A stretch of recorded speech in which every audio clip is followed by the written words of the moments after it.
आज आपण शिकणार आहोत EVS लेसन नंबर 3चा पार्ट 3, हो की नाही. तर आता आपल्याला हँडलिंग कुठला धडा आहे आपला? The importance of keeping food safe. म्हणजेच आपल्याला आपल्या अन्नधान्याची काळजी घेणं किती महत्त्वाचं आहे ते आपण या धड्यामध्ये शिकणार आहोत. आता आपला पुढचा चॅप्टर आहे हँडलिंग कुक्ड फूड सेफली. म्हणजे काय? तर बनवलेलं जे अन्न आहे, म्हणजे आई स्वयंपाक करून ठेवते की नाही, तर ते ठेवलेलं अन्न, केलेलं अन्न, तयार अन्नपदार्थ आपण किती चांगल्या पद्धतीने हाताळले पाहिजेत. तर पहा care should be taken to keep the cooked food in a proper place.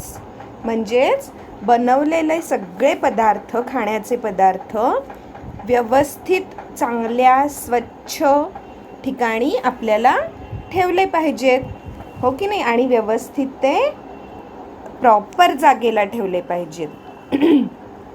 बघा आता काय काय आपल्याला त्याची काळजी कशी घ्यायची आहे. पहिलं, use clean spoons and utensils.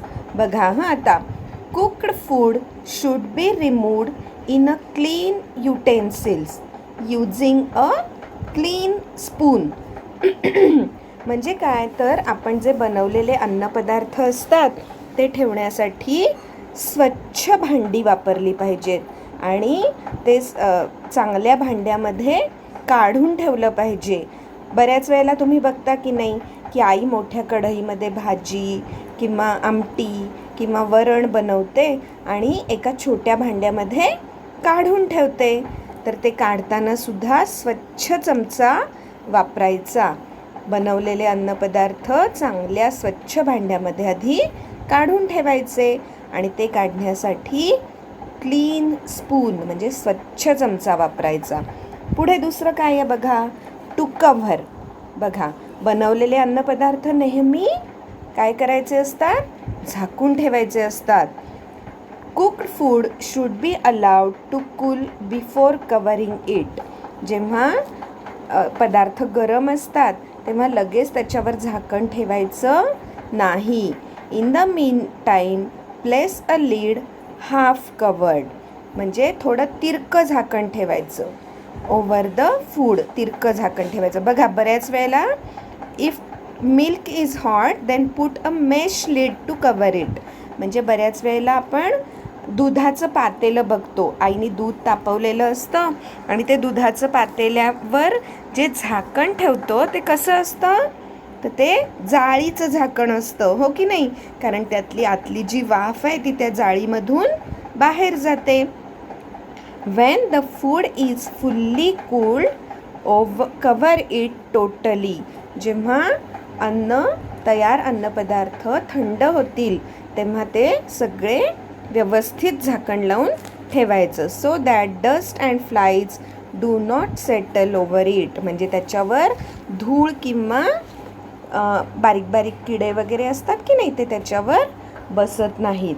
बघा आता तिसरं काय आहे, keep the food in a clean place. म्हणजेच आपण जे अन्नपदार्थ तयार करतो ते स्वच्छ जागे ठेवायचे. स्वयंपाकघर एकदम स्वच्छ ठेवायचं. The place where food is to be kept should be clean and well lit. Do not allow the sunlight to fall directly on the food. बघा स्वयंपाकघराला जर खिडकी असेल तर त्या खिडकीमधून ऊन येत असेल तर तिथे आपल्याला अन्नपदार्थ ठेवायचे नाहीत. एकदम स्वच्छ जागी आपले तयार अन्नपदार्थ ठेवायचे. The method of keeping the food should change according to the change of the seasons. During the summer season cooked food should be kept in cold water in a large vessel. बघा तुमच्या धड्यामध्ये ना तुम्हाला एक चित्र दाखवलेलं आहे. त्याच्यामध्ये परातीमध्ये पाणी आहे आणि त्या पाण्यामध्ये एक पातेलं ठेवलेलं आहे. तर जेव्हा आपल्याकडे समर सीझन चालू होतो तेव्हा खूप उन्हाळा असतो आणि तेव्हा बनवलेलं अन्न पटकन खराब होतं. तर ते खराब होऊ नये म्हणून ते पाण्यात ठेवायचं असतं. पाण्यात ठेवलं की ते खराब होत नाही. आता बघा पुढे काय आहे, to use and store. Freshly cooked food should be used up immediately. रोज ताजे अन्नपदार्थ करून खायचे असतात. But if some of the cooked food remains, it should be kept in airtight tins or boxes and covered tightly. बघा, बऱ्याच वेळेला शक्यतो तर रोज ताजंच अन्न खावं, पण कधीकधी आपलं तयार केलेलं अन्न जास्त होतं, उरतं. मग ते कसं ठेवायचं, तर ते एअरटाईट डब्यामध्ये ठेवायचं किंवा बॉक्समध्ये ठेवायचं आणि त्याचं झाकण घट्ट लावायचं. व्हाईल हँडलिंग और using cooked food, the hand should be clean. सगळ्यात आधी आपण जेव्हा अन्नपदार्थांना हात लावणार आहे तेव्हा आपले हात स्वच्छ पाहिजे. Food should be eaten in a clean place. स्वच्छ जागेवरती आपण जेवायला बसायचं. Where there is sufficient light. जिकडे स्वच्छ सूर्यप्रकाश असेल. After eating your meals the place should be cleaned properly. आई रोज स्वच्छ करते की नाही, किचन स्वच्छ करते, त्यानंतर ओटा स्वच्छ करते. तुम्ही बसलेलं टेबल किंवा जर तुम्ही खाली जेवायला बसत असाल तर ती जागा आई रोज पुसून घेते की नाही जेवण झाल्यानंतर. Other factors of keeping food safe. अजून काही गोष्टी आहेत की ज्याच्यामुळं आपल्याला आपलं अन्न स्वच्छ ठेवलं पाहिजे. To keep the food safe it is important to handle the food properly. The other factors necessary to take care of food are as under. बघा, बनवलेलं तर अन्न आपण व्यवस्थित ठेवलं पाहिजे, चांगल्या जागी बसून खाल्लं पाहिजे, त्या जागेची रोज स्वच्छता केली पाहिजे. पण त्याच्यासोबत अजून पण काही गोष्टी आहेत की ज्या आपल्याला त्याचीसुद्धा काळजी घेणं गरजेचं आहे. तर त्या कोणत्या गोष्टी आहेत, तर cleanliness of the house and the kitchen. वेळोवेळी घराची स्वच्छता केली पाहिजे, स्वयंपाकघराची स्वच्छता केली पाहिजे. Our home specially the kitchen must be kept clean. नेहमी स्वयंपाकघर स्वच्छ असलं पाहिजे. It usually becomes oily in and around the gas or the stove. तुमच्या जी गॅसची शेगडी असते त्याच्या आजूबाजूला बऱ्याच वेळेला काय होतं, ऑइली होतं. त्यामुळं ते रोजच्या रोज स्वच्छ केलं पाहिजे. So it should be cleaned regularly. The house and the kitchen should be dusted from time to time. रोज ते स्वच्छ झाडलं पाहिजे, पुसलं पाहिजे. रोजच्या रोज ही कामं केली पाहिजेत. दुसरं काय आहे, कंट्रोलिंग कॉक्रोचेस, रॅट्स एटसेट्रा. बघा आता cockroaches and small insects and rats are a nuisance. They spread diseases, so steps should be taken to control them. बऱ्याच वेळेला घरामध्ये झुरळ असतात, उंदीर होतात, तर किंवा असे छोटे छोटे किडे असतात, तर मुंग्या असतात, मुंगळे असतात. तर याच्यामुळं काय होतं, आपलं अन्नधान्य खराब होतं, पदार्थ खराब होतात आणि त्यांच्यामुळं वेगवेगळे डिसीजेस पण होतात. त्यामुळं त्यांना कंट्रोल केलं पाहिजे. जर का तुमच्या घरी काही कॉक्रोचेस किंवा रॅट्स असतील तर ते आपल्याला स्वच्छ केलं, त्यांचे औषध वगैरे मारून त्यांना येऊ नाही द्यायला पाहिजे घरामध्ये. त्यानंतर काय आहे बघा, disposal of the garbage. Garbage म्हणजे काय, कचरा. आणि डिस्पोजल म्हणजे काय, ते टाकून देणं, विल्हेवाट करणं त्यांची. Wet garbage means waste food material.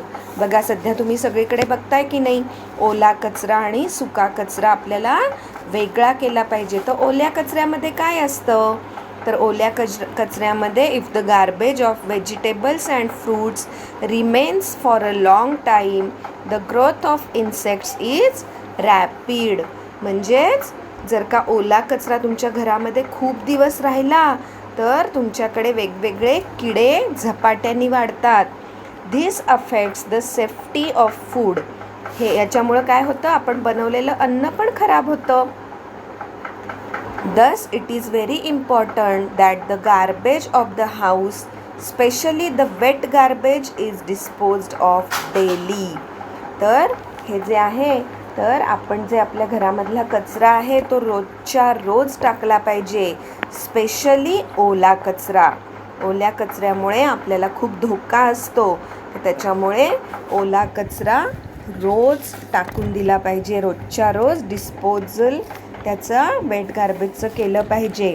तर आता या धड्यामध्ये आपण काय काय बघितलं, तर आपण असं बघितलं की पहिल्यांदा आपण जे धान्य बाजारातून आणतो त्यात ते आणल्यानंतर आपण ते सेफ्टी बिफोर कुकिंग आपण त्याच्यासाठी काय काय त्याच्यावर करतो. विनोईंग करतो, पिकिंग करतो, सिविंग करतो, वॉशिंग करतो, स्टोरिंग करतो आणि आपण काही प्रिपरेशन पण करतो बिफोर कुकिंग. स्वयंपाक करायच्या आधी आई सगळी स्वयंपाकाची तयारी करून ठेवते की नाही. आणि त्यानंतर आपण बघितलं हँडलिंग कुक्ड फूड सेफली, म्हणजेच बनवलेले अन्नपदार्थ व्यवस्थित कसे ठेवायचे. आणि त्यानंतर बघितलं की वेगवेगळ्या आपल्या घराची स्वच्छतासुद्धा आपल्या अन्नासाठी किती ठेवणं गरजेचं आहे. आपलं स्वयंपाकघर स्वच्छ ठेवलं पाहिजे, आपल्या घरातला कचरा रोज फेकला पाहिजे. तसंच आपल्या घरामध्ये काही झुरळ, उंदीर, मुंग्या, मुंगळे होऊ नयेत याची काळजी घेतली पाहिजे. तर आता आजचा होमवर्क असा आहे की तुम्ही हा लेसन नंबर 3 पूर्ण वाचायचा आहे. आलं लक्षात. आणि त्याचा जो एक्सरसाइजेस आहे तो सुद्धा वाचायचा आहे आणि त्याचे उत्तरं तुम्हाला सापडत आहेत का याचा प्रयत्न करायचा आहे.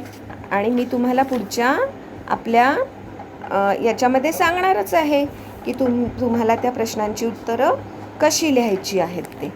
ठीक आहे.